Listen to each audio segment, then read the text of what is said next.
Bonjour à tous et bienvenue. Lewandowski, Koundé, Christensen, Kessié ou Rafinha, le mercato du Barça refait rêver les coulées mais interroge beaucoup de gens. Comment ce club qui était endetté jusqu'au cou, à plus d'1,3 milliard de dettes, dont le président Joan Laporta avait décrit la situation financière catastrophique l'an passé, peut se permettre un tel mercato qui n'est peut-être pas totalement fini, et sans avoir vendu beaucoup de joueurs pour le moment. Alors ça fait beaucoup parler, il y en a certains qui ont écrit des articles très intéressants, comme Tracy Rodrigo de l'équipe, et d'autres également en Espagne, mais j'aimerais qu'on fasse un petit point parce que la stratégie de Laporta, qui est évidemment très bon communicant, il a encore récemment parlé au New York Times, qui sait parler aux fans, et ben il veut refaire rêver les gens. Quelque part, ça rappelle un peu les projets qu'il avait déjà eu lors de sa première ère, en redonnant confiance, etc. Et surtout en misant sur une augmentation des revenus qui passe par un retour du Barça au premier plan. Alors d'un côté c'est bien parce que tu te dis, il veut quand même une réussite sportive à tout prix parce que cela sera conjugué à une hausse des revenus, ce qui permettra d'améliorer la situation financière. Mais on va comprendre un petit peu mieux ce qui s'est passé à travers le magnifique tableau qui commence à être bien usé comme ma coupe de cheveux. Le premier point où on peut avoir ce mercato-là, c'est parce que l'an dernier, Laporta et son comité de direction ont obtenu un étalement des dettes. Parce que le véritable problème, c'est pas tellement qu'il y avait autant de dettes. Vous allez me dire 1,3 milliard, c'est énorme, etc. Ça dépend, est-ce que tu peux la compenser, etc., tes actifs et tout. Je suis pas non plus expert financier, maintenant je commence à avoir 2-3 bases. Le véritable problème qu'il y avait au Barça, c'était l'imminence, c'est-à-dire qu'il fallait payer très rapidement, il y avait une deadline, c'est-à-dire que ça n'était pas étalé dans le temps. Quand c'est étalé dans le temps, ça te donne du temps pour trouver des solutions afin de payer cela, quitte à contracter d'autres prêts, donc d'autres dettes, afin d'en rembourser un autre, etc. Enfin bref. Sauf que là, en fait, il y avait un problème, c'est qu'il y avait des deadlines et des échéances à respecter. En plus de ça, donc ça c'était pour les divers fournisseurs, mais vous avez également des clubs, parce que le Barça doit pas mal d'argent à des clubs, ce qui est normal parce que les transferts sont payés en plusieurs années, donc il fallait besoin de cash. Donc ils ont réussi à étaler les dettes sur plusieurs années, ce qui te permet de respirer, parce que si tu dois donner, admettons, je n'importe quoi, 100 millions en un an, et que finalement on te dit ces 100 millions-là, tu les donnes en 4 ans, ça te permet un peu de respirer. Et dans le même temps, ce qui a été vital pour le Barça, ça a été un prêt de Goldman Sachs, donc une très grande entreprise financière, pour 595 millions d'euros. Donc ils prennent 595 millions d'un coup, ce qui te permet de soulager tes comptes et surtout ta trésorerie, afin de payer les dettes urgentes, notamment certains transferts, des salaires et autres. Dans le même temps, ce prêt est étalé sur 10 ans et le Barça et Goldman Sachs essaient de collaborer sur un autre projet, notamment l'Espace Barça. Alors, l'Espace Barça, on en a beaucoup parlé, ça avait été un projet phare de Bartomeu, l'ancienne direction, même si ça avait commencé à l'époque sous Laporta. Donc c'est l'idée de refaire un peu le Camp Nou, c'est l'idée de refaire également le palais sportif pour le basket, la nouvelle patinoire, etc. Enfin bref, de faire une grande zone afin d'espérer augmenter également les revenus plus tard, la fin d'expérience, enfin bref, tout cela. Sauf que ça a un coût colossal, c'est estimé à plus d'1 milliard, et donc il y a des pourparlers, ça avait été validé par l'agent des sociaux, pour que le Barça s'endette à la rigueur de nouveau près de Goldman Sachs sur un prêt de 30 ans d'à peu près 1,5 milliard.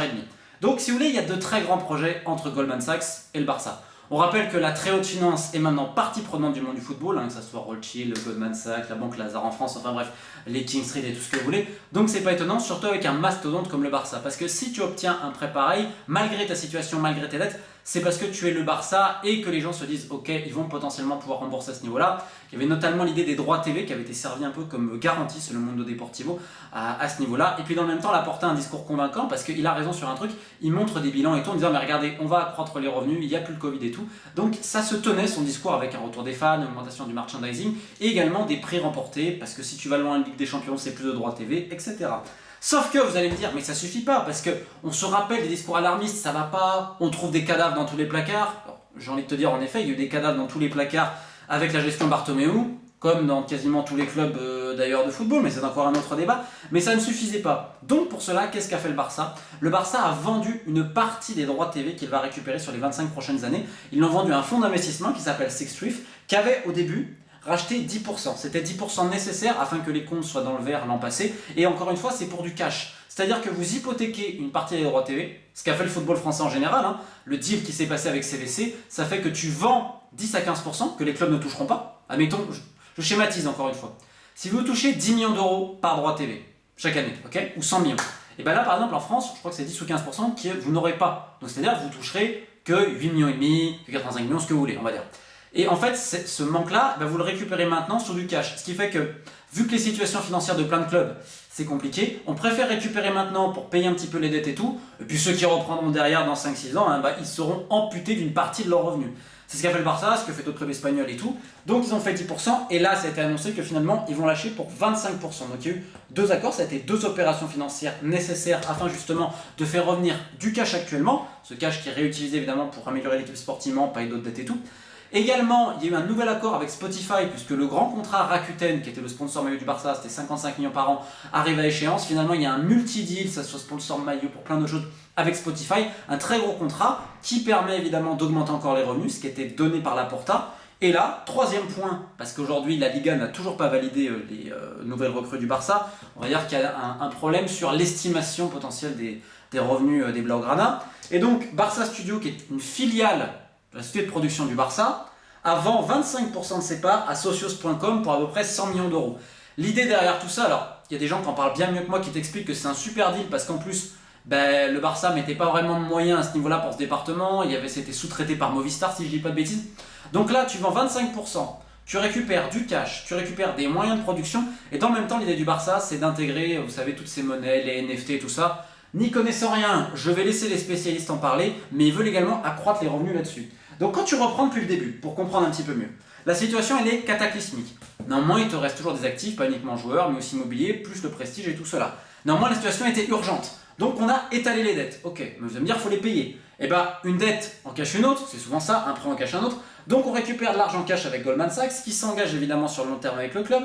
On étalonne le premier prêt de 595 millions sur 10 ans. Dans le même temps, on fait rentrer de l'argent tout de suite en hypothéquant une partie des droits de TV, donc 10% puis 25% qui ont été vendus sur les 25 prochaines années en échange d'un gros montant. Tu as Spotify qui arrive sur un nouveau deal commercial qui est très important pour le club. Et là, la dernière opération, c'est on vend 25% de la production contre 100 millions d'euros, ce qui est quand même un sacré deal. Et on veut investir dans toutes les NFT et tout ce genre de choses. Alors, c'est quoi la stratégie au final? C'est un pari. C'est un grand pari en se disant, ok, on va renflouer l'équipe, parce que là c'est vrai que quand même ces dernières années ça n'a pas non plus fait trop rêver. On va essayer de refaire rêver les gens, parce que c'est quand même important pour le merchandising, est-ce que ça peut déclencher quelque chose? D'ailleurs Laporta l'a dit aujourd'hui, par exemple le numéro 9 de Lewandowski, peut-être pas le joueur le plus médiatique du monde, mais quel joueur quand même, en disant c'est très important que Lewandowski garde son numéro 9 pour des raisons d'image et tout ça. Donc on veut remettre de l'image, du merchandising, on veut ramener quelques stars, on veut ramener du jeu et surtout des titres, que ça soit en Ligue des Champions et en Liga. Parce que plus tu vas loin en Ligue des Champions, plus tu gagnes des titres en Liga, plus ça va t'augmenter tes droits TV, parce que tu vas loin, plus ça va t'augmenter potentiellement ton merchandising, etc.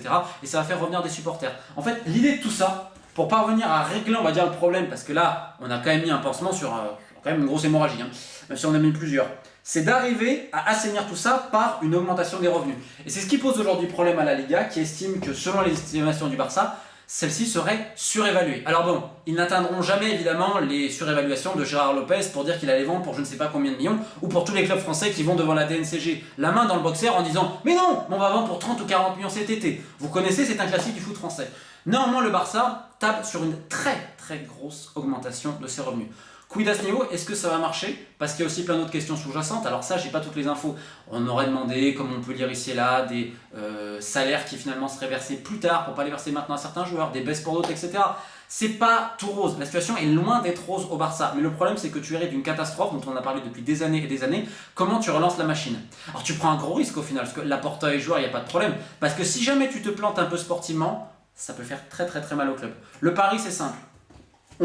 On stabilise la situation à court terme en obtenant plus de prêts, soit, et en hypothéquant une partie des revenus sur le futur, en misant sur maintenant, en disant ok, on va récupérer ça, et au fil du temps, on va réussir à augmenter ses revenus, et que le stade rénové un jour, etc. Donc il y a tous ces projets-là pour que dans quelques temps, à moyen terme, le Barça puisse devenir peut-être un des clubs les plus puissants, comme il l'est déjà financièrement, de par toutes ces autres rentrées d'argent.